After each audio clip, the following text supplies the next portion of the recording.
au départ, on nous dit que c'est un virus qui vient du monde, qui a muté de l'animal à l'homme, parce que les Chinois, sur un marché proche de Wuhan, ces vilains Chinois, mangent des chauves-souris vivantes.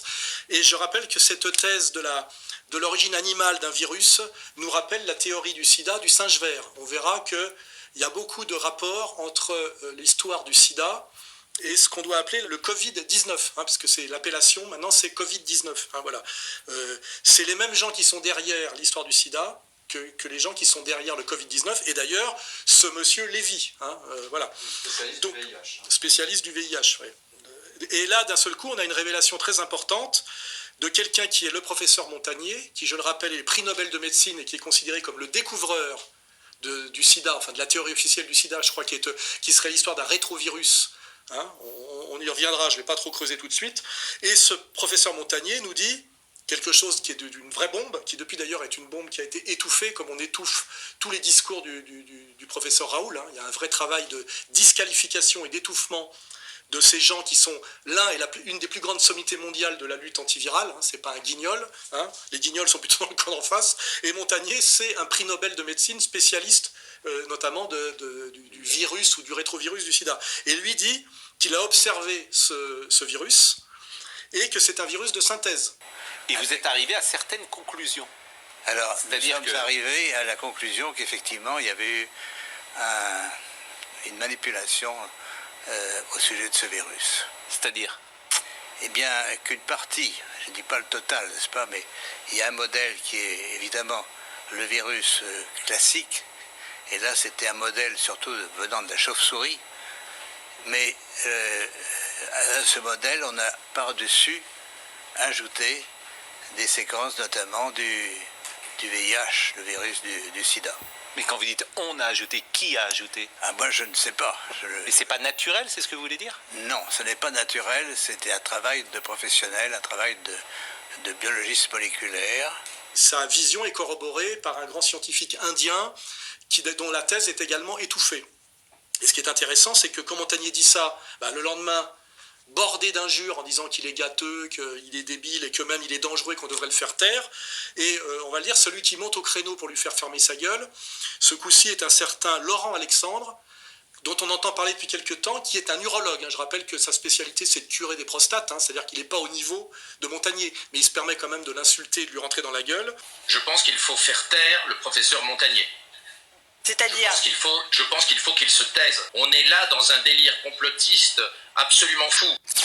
C'est un urologue belge en plus. Alors lui, il n'est jamais que celui qui propage les théories d'un Israélien eugéniste, spécialiste de l'homme augmenté et de l'eugénisme, et qui est qu'on peut qualifier d'extrême droite. Je crois qu'il a même été... Il était à la Convention de la droite. Oui, on lui a donné des tribunes dans ce qu'on appelle les cénacles d'extrême droite. C'est-à-dire que d'un seul coup, là, il n'y a plus de problème que ce mec vienne de l'extrême droite.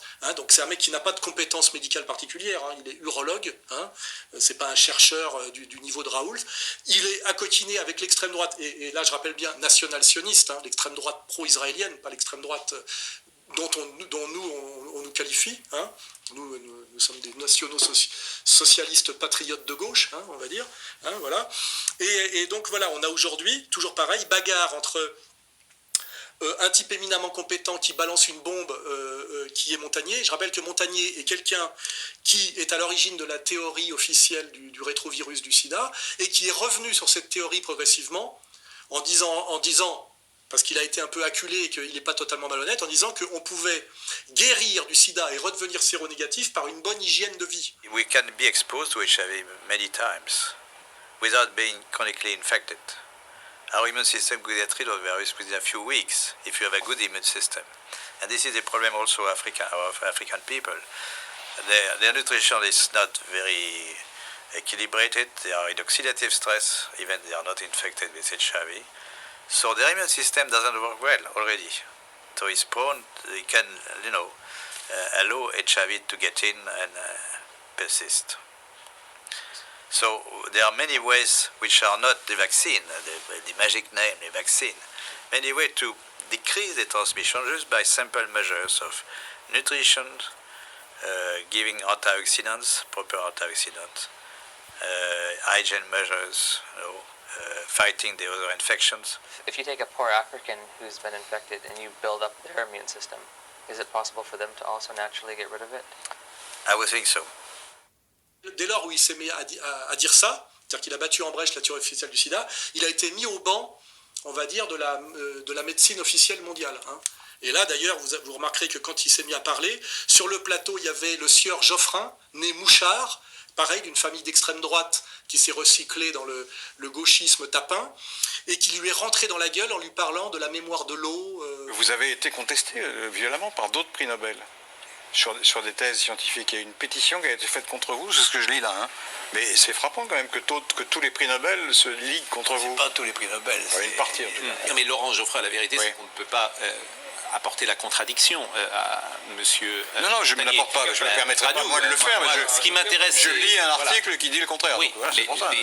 Et qui a essayé, et on voyait qu'il était en mission pour l'oligarchie, pour le disqualifier à tout prix. Hein, donc à chaque fois, on a un professeur prix Nobel, et puis en face, un tapin, c'est-à-dire une pute de chantier du système, là, qui est le Geoffrin, quoi, je veux dire, et en face, pareil, un professeur Raoul, qui est une éminence mondiale du virus, enfin du virus en plus, comment on dit, exotique, là, enfin c'est vraiment son domaine de spécialité, et en face, un Laurent Alexandre, urologue belge d'extrême droite, adepte de théories eugénistes israéliennes. Hein.